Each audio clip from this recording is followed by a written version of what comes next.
Piling, ikaw ang pumasok sa secret agreement. Ikaw ang namigay ng teritoryo. Ikaw at ang Pangulo mo ang dahilan kung bakit nawala ang Scarborough Shoal.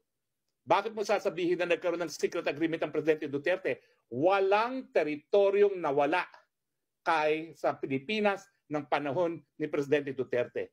Inakusahan ni Attorney Harry Roque si dating Senador Antonio Trillanes na ibinenta umano sa China ang Scarborough Shoal. Tinabla naman yan ni Trillanes. Nasa frontline ng balitang yan, si Camille Samonte.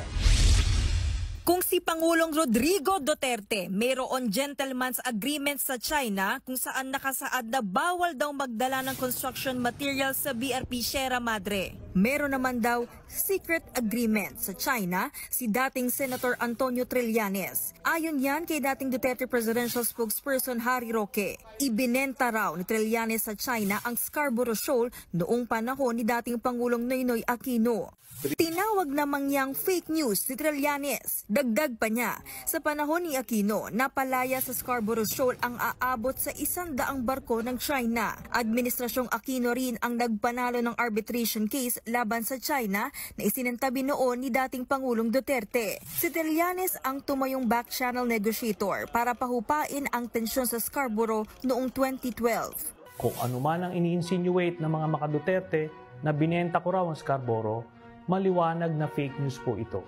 My mission was to de-escalate o pahupain ang tensyon at mabawasan ang mga Chinese ships in Scarborough Shoal.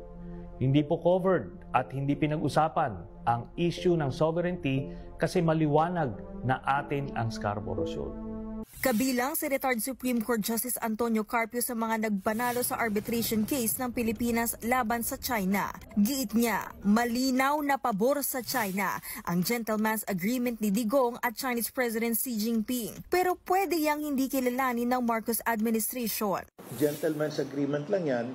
That's only between the two gentlemen, President Xi and President Duterte. Hindi yan, that's not an institutional agreement na that can bind the next president, no?